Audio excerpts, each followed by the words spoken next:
comprendre que je ne peux plus attendre. Par pitié, professeur. Mon cher enfant, je pourrais lui parler. Mais crois-tu qu'elle voudra m'écouter? Qui sait, elle vous écoutera peut-être. Vous êtes ici, professeur. Oui, professeur. Mais tu as vu qu'elle n'a aucun respect pour les professeurs. Essayez tout de même, je sais qu'elle a confiance en vous. Je vais essayer, ma fille. L'important pour elle, c'est l'arrangement matériel que je t'apporte. Pour le reste, mais c'est vrai qu'elle était contente de ma proposition. Mais comment? Qu'est-ce que vous lui avez proposé? Mais voyons, ma petite, vous êtes des enfants. Tu t'es mis avec un jeune homme, un brave jeune homme, mais timide, sans profession. Comment allez-vous faire? Qu'est-ce que vous allez manger? Hein? L'amour. Mais l'amour va être nourri. Il ne nourrit personne. Comment allez-vous faire? Et en plus de cela, il y a un bébé en route. Ce ne suffisait pas, ce sacré Giacomino. Il fallait aussi un Giacominetto. Ah, tu veux que je devienne père, grand-père et Saint-Joseph en même temps? Mais non, professeur, que dites-vous là? Enfin, vous avez raison. Je n'aurais pas dû. Mais je ne sais pas comment la chose est arrivée. Voilà. Et maintenant, il est encore plus désolé et désespéré que moi-même. Nous ne savons ni l'un ni l'autre comment en sortir. Aidez-moi, professeur, maintenant que le hasard a voulu que je me confie à vous. Écoute, ma fille, je peux et je vais vraiment t'aider. Si tu le veux aussi, bien sûr, naturellement. Ah, même avec le bébé. Oh, avec un petit enfant, j'irai me promener comme un vrai grand-père. Oh, quelle meilleure compagnie pour aller vers la dernière demeure. Et Giacomino, professeur, Giacomino. Et Giacomino, ma fille, fera partie de mon projet avec toi. Mais moi, je ne dois pas le savoir. Ah, Giacomino. C'est-à-dire que vous savez que Lilina et moi, nous nous aimons, mais il faut que ce soit comme si vous ne le saviez pas, n'est-ce pas? C'est cela, professeur. Je serai un ami de la maison, un ancien élève, et je peux après tout être aimé par vous comme un enfant, pourquoi pas? Car nous, professeur, nous vous aimons comme un père que nous n'avons jamais connu. Giacomino, Oui, merci. professeur. Oui, professeur, mais que faites-vous? Vous jouez tout seul à Colin Malin? Où est Lilina? Lilina est partie. Et vous? Et moi, je m'en vais aussi. Mais vous lui avez parlé, oui ou non? Oui, je l'ai lui parlé. Et que vous a-t-elle répondu? Qu'est-ce qu'elle m'a répondu? Quoi? Qu'elle ne veut rien savoir? Mais elle paraissait si contente. Madame Cinquemani, pour être bref, l'affaire n'est pas simple. Pas simple. Que voulez-vous dire, pas simple? Madame Cinquemani, une chose toute simple, une chose lisse. Comme ça, voilà, vous voyez, lisse. Maintenant, si je prends ceci et je le mets sous mon gilet, vous voyez que ce n'est plus lisse. Il y a une bosse. Oh, professeur, je sais comprendre. Mais vous, sachez parler. Quand vous parlez de ma fille, que signifie cette bosse? Madame Cinquemani, comme dois-je vous le dire? Une femme, une bosse sur le ventre. Qu'est-ce que c'est? C'est facile à comprendre, non? Oh là là, que dites-vous, ma fille? Mais faites attention à ce que vous dites. Ma fille! Ma fille! Madame Cinquemani, calmez-vous. Mais qui vous l'a dit? Parlez, qui vous l'a dit? Mais qui voulait que me le dise, ma brave dame? Fille infâme, elle s'est déshonorée. Avec qui? Je veux savoir avec qui. Je vais le tuer. Le tuer. Et pourquoi? Il le prend pour mari et l'affaire est classée. Voilà. Qui est-ce? Je dois le lui donner comme mari sans même le connaître? Madame Cinquemani, soyez tranquille, un brave jeune homme. Qui est-il? Comment s'appelle-t-il? Un brave jeune homme, dites-vous? Il doit être encore plus dévergondé qu'elle pour pouvoir se conduire ainsi. Le déshonneur, la honte! Madame Chiquema! Dites-moi où elle est, dites-moi où elle s'est cachée! Calmez-vous! Dites-moi où elle s'est cachée ou je m'en rends à vous! À moi. Je veux la voir ici, pour la mordre au visage, Léontée! Ah, c'est vous, le voyou! Pardon, je vous demande pardon. Non, Marianne, arrêtez. Quel Professeur, faites pardon! quelque chose. Tu as le toupet de violer ma fille!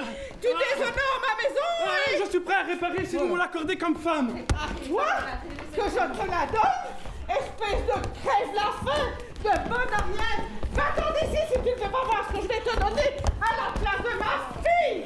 Ah, professeur, dites-le lui, vous. Je suis prêt à l'épouser. Arrête-toi, laisse-moi, tu vas voir que je vais te donner. Et le professeur est prêt à nous aider tous les trois.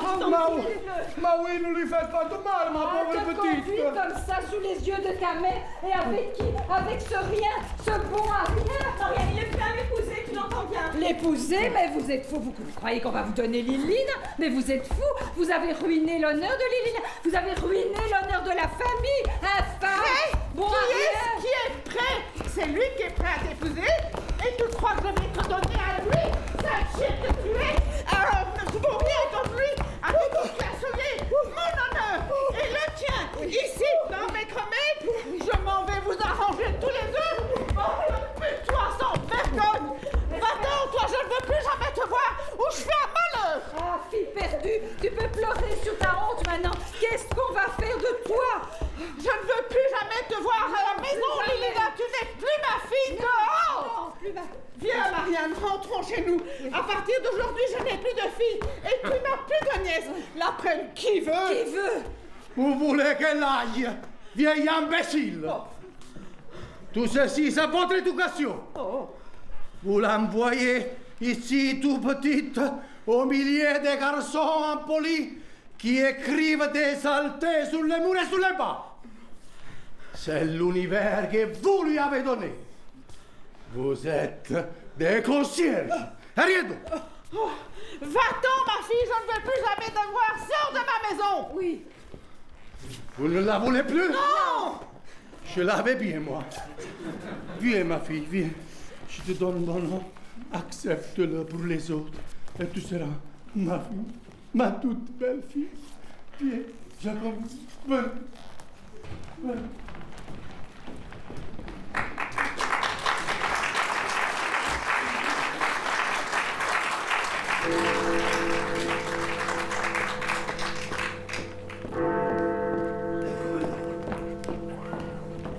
Oh, ma pauvre Lilina, séduite par ce rebut de galère, par ce vaurien.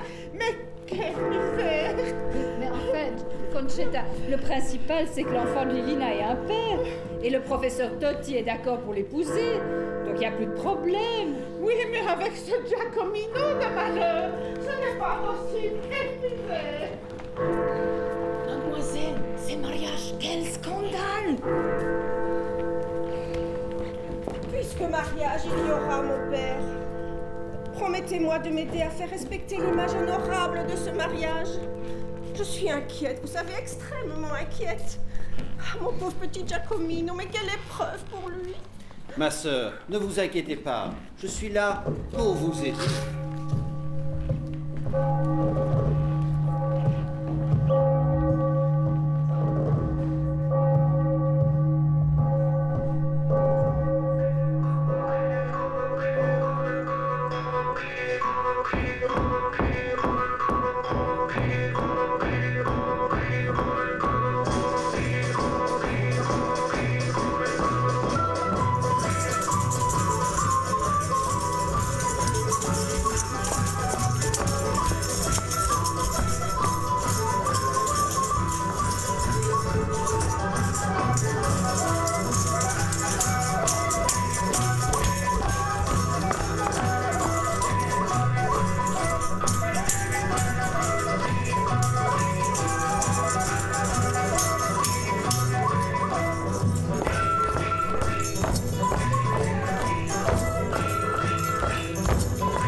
Direttore?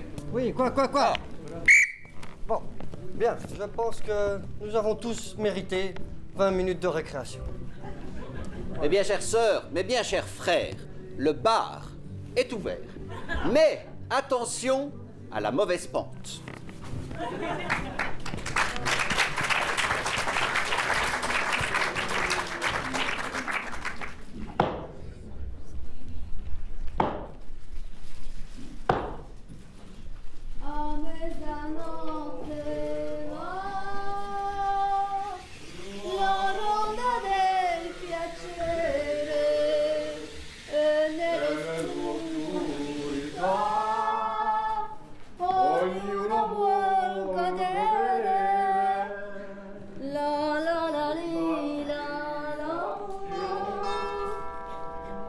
Bonjour, monsieur le directeur. Bonjour, Rosa. Merci. Asseyez-vous, je vous en prie. Merci, Rosa. Oh là là.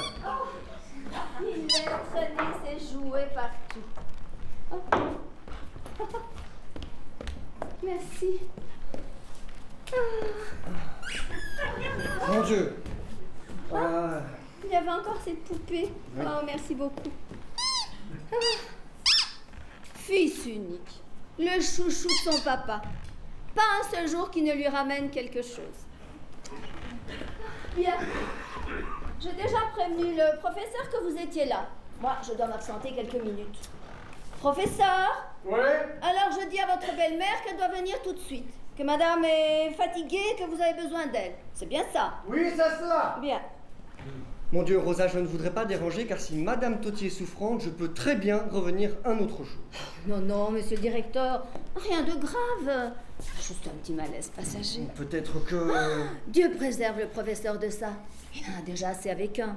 Non, non, il s'agit d'autre chose. Monsieur le directeur, la jeunesse, comme avril a besoin de pluie, la jeunesse a besoin de quelques larmes. Puis le soleil réapparaît et la joie revient. Enfin, lorsque les saisons gardent leur rythme normal. Bien, tout à l'heure, monsieur le directeur. À tout à l'heure, Rosa. Bonjour, monsieur le directeur. Que puis-je pour vous? Bonjour, professeur. Cher professeur Totti, c'est l'ami que je suis venu voir aujourd'hui. Je n'ai rien, bien entendu, à vous demander pour moi-même. Ou plutôt, si. Ce serait pour moi un plaisir qui, je l'espère, ne vous coûtera rien, ou si peu, étant donné cette fortune colossale qui vous est tombée du ciel et que vous avez hérité de votre frère de Romagne. Ah, monsieur le directeur, ne me parlez pas de ma fortune. Je ne savais pas que mon frère était encore vivant. Je ne peux pas dire non plus qu'il avait vraiment envie de me laisser son argent.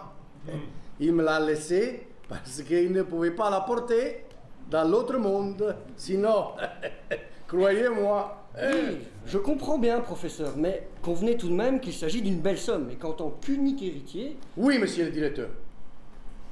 Je suis devenu un des plus gros actionnaires de la banque de cette ville. Oui, monsieur. J'ai nommé et recommandé personnellement un jeune homme de confiance dans cette banque pour veiller à mes intérêts. Oui, monsieur. Ce jeune homme s'appelle Giacomino Delisi. Oui, justement, ce jeune homme, Giacomino Delisi. Oui, lui. Ah, monsieur le directeur, j'étais si heureux avant cet héritage. Maintenant, tout le monde me harcèle dans cette vie. Ah, je suis devenu, vous savez, comme ces feuilles mortes que les enfants ramassent pour faire une belle flambée chaude et claire. Quand un enfant passe à côté des flammes, il projette une ombre sur le mur et il devient géant, énorme, énorme.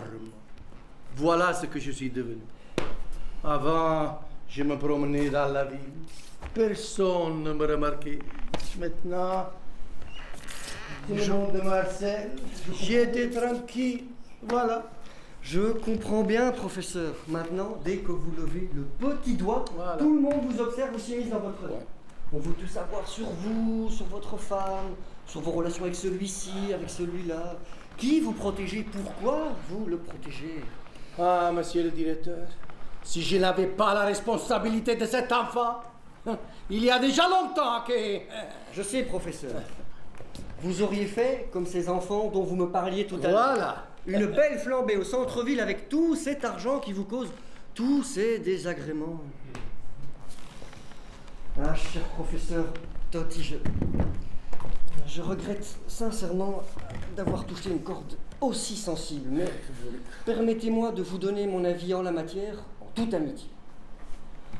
Il me semble que vous ne faites pas tout ce que vous devriez faire, étant donné la malignité des gens du village, pour vous épargner les ennuis et les désagréments. Mais monsieur le directeur, je ne fais rien. Je reste tranquille. De l'école à la maison et de la maison à l'école. Oui, justement, voilà le motif de ma visite. L'école et votre retraite. Ah non, la retraite jamais. Attendez, permettez-moi d'ajouter quelque chose. Je ne permets rien. Je le regrette, mais j'ai à vous en parler très sérieusement. Pourquoi? Qui veut m'y obliger? Je vous en prie, professeur, mettez-vous à ma place. Du matin au soir, lorsque je sors me promener, je suis persécuté par des pères de famille d'ici et d'ailleurs que je ne connais même pas et qui viennent protester contre ce soi-disant scandale de votre permanence dans l'enseignement. Vraiment? Hélas, oui. Malheureusement, professeur, c'est une protestation générale soutenue par la municipalité. Une plainte municipale? Mais oui, c'est toute la commune qui se sent offensée par ce qu'on raconte sur votre vie privée. L'image d'un couple à trois, d'un enfant né presque hors mariage. Comme professeur, en tant que personnage public, vous êtes obligé d'en tenir compte. Comme je dois aussi en tenir compte en tant que directeur. Et c'est pourquoi, une fois encore, je suis venu vous conseiller de prendre votre retraite. Non, monsieur le directeur. Je ne prendrai pas ma retraite. J'accepte la guerre. C'est un cas humain. Qu'ils viennent me le dire en face, que je ne suis pas un honnête homme.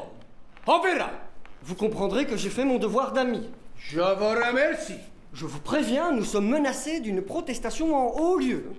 Tant pis. Et que si demain on demandait un rapport au ministère... Eh bien, vous lui répondrez que vous m'avez conseillé de prendre ma retraite et que moi, j'ai refusé. Voilà. Bien. Bon.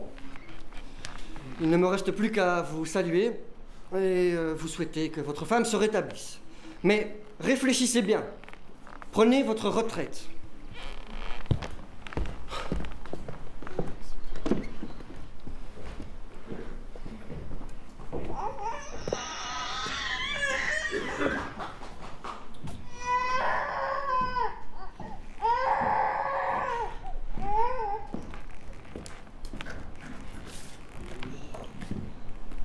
Il est fatigant.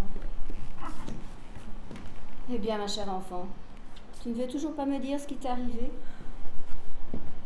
Je vous l'ai déjà dit, je n'ai rien. J'ai mal à la tête. Dès que j'ouvre les yeux, j'ai le vertige. Et tu ne veux pas entendre parler, j'ai compris. Et tu ne veux pas qu'on fasse venir le médecin? En effet, je crois inutile de le faire appeler. Attendez encore quelques jours et vous verrez, cela passera. Mais je sais bien que ça passera. Pourquoi ne veux-tu rien me dire à moi ou au professeur? Mais je n'ai rien à vous confier, ni à lui ni à vous, puisque je n'ai rien à vous dire. Pourquoi me tourmenter? Te tourmenter, non. Simplement savoir ce qui t'est arrivé. Rien ne m'est arrivé, je vous le jure. Et pourquoi es-tu dans cet état-là?